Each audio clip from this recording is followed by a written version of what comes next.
Recovery काफी शानदार आई है बाजार में। तो ये जो रिकवरी इस वक्त देखने को मिल रही है कितनी टिकाऊ है और क्या करना चाहिए इस वक्त मार्केट में? देखिए, पहली चीज़ तो है कि 24,700 पर आ गए हम रिकवर होते होते, और नीचे के लेवल्स आज के मैं बता दूं 24,473 के लेवल है नीचे के, और वहाँ से हमने 24,750 के आसपास के हाई बनाए, राइट। वो number one. Number two, bank Nifty 55,150 का लो बनाया और 55,675 के आसपास के हाई बनाए। तो कुल मिला के निचले हिस्सों से शानदार रिकवरी आई। जितने हम कमज़ोर इस वक्त हैं उससे कहीं ज़्यादा रिकवर हो चुके हैं, करेक्ट। सो पहली चीज़ तो ये क्लियर है कि यहाँ पर माहौल जो रिकवरी की तरफ बनता हुआ दिख रहा है वो काफ़ी ज़बरदस्त है। Point number one. Point number two, अब अगर आप देखेंगे तो इस वक्त बाजार में हल्की फुल्की कमज़ोरी का माहौल है, लेकिन पैनिक नहीं है, ये आप मानकर चल सकते हैं। दूसरी चीज़ ये है कि निफ्टी और बैंक निफ्टी दोनों ही इंपॉर्टेंट सपोर्ट लेवल से ऊपर आते हुए दिखे हैं। ये एक अच्छा संकेत है इसके लिए। अब चूंकि दुनिया भर में इतना टेंशन का माहौल है, जाहिर सी बात है थोड़ा तनाव तो रहेगा ही, थोड़ा उतार चढ़ाव तो रहेगा ही, और रहना भी चाहिए, गलत भी नहीं है। और ऐसे में जहाँ तक रणनीति का सवाल है, ट्रेडर्स के लिए बहुत साफ है कि आपको पोजीशन हल्की करना और हल्की रखना दोनों आना चाहिए। ज़रूरत पड़ने पर आप अपनी पोजीशन हल्की कर लें और हल्की की हुई पोजीशन को हल्की रखें भी।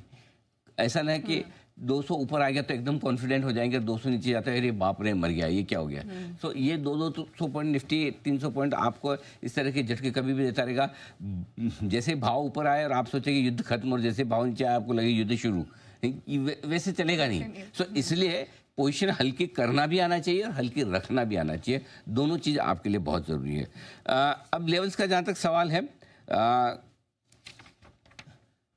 जब तक 24,450 के नीचे निफ्टी बंद ना हो और जब तक बैंक निफ्टी 54,950 के नीचे बंद ना हो, तब तक निवेशकों को डरने और घबराने की जरूरत है। ये क्लोजिंग बेसिस पे दो स्टॉप लॉस आप मान के चले। 54,950 के नीचे बैंक निफ्टी बंद होगा तो, और 24,450 के निफ्टी बंद होगा तो दिक्कत होगी। अब क्या करना है इन्वेस्टर्स के लिए? जब तक सिचुएशन ठीक ना हो तब तक पैनिक में बेचना नहीं है। एकदम जोर से अरे बहुत, ये तो अब मतलब 22,000 हो जाएगा, 21 हो जाएगा, 20 हो जाएगा, ये हो जाएगा, वो हो जाएगा, इस डर में बेच नहीं देना है।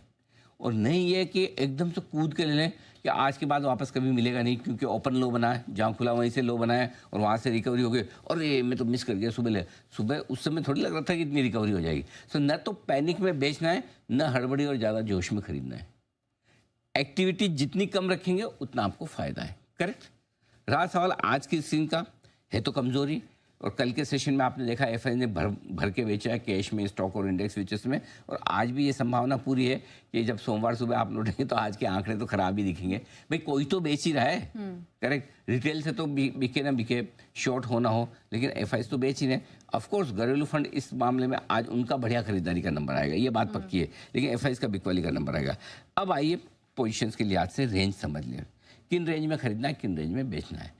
निफ्टी अगर रिकवर होकर ऊपर में 24,800 24,900 की रेंज में आता है, वहाँ पर थोड़ी बहुत पोजीशन आपको हल्की करनी चाहिए, प्रिसाइजली 24,825 24,900, ठीक है। बैंक निफ्टी 55,900 56,100 की रेंज में आए तो वहाँ पर आपको पोजीशन हल्की करनी चाहिए ऊपर। अब अगर आपको खरीदना है तो खरीदने के लिए थोड़ी सी देर हो गई डे ट्रेडर्स के लिए, और वापस अगर गलती से नीचे का दिखे आपको मामला, 24,500 24,625 एंट्री पॉइंट बनेगा आपके निफ्टी में खरीदने के लिहाज से। 55,150 55,350 एंट्री पॉइंट के लिहाज से बैंक निफ्टी खरीदारी का मौका बनेगा। लेकिन एक चीज़ बताऊँ पूजा की, निफ्टी ज़्यादा बेहतर दिख रहा है बैंक निफ्टी के मुकाबले में। लगातार चौथा दिन आज बैंक निफ्टी कमज़ोर भी हुआ है, और बैंक निफ्टी में उतनी साइजेबल रिकवरी आई भी नहीं है जितनी आनी चाहिए। सो लेने का मन जब भी करे तब आप निफ्टी ही खरीदिए, ये ज़्यादा बढ़िया आपके लिए। ठीक है, तो ये है रणनीति निफ्टी और बैंक निफ्टी के लिए।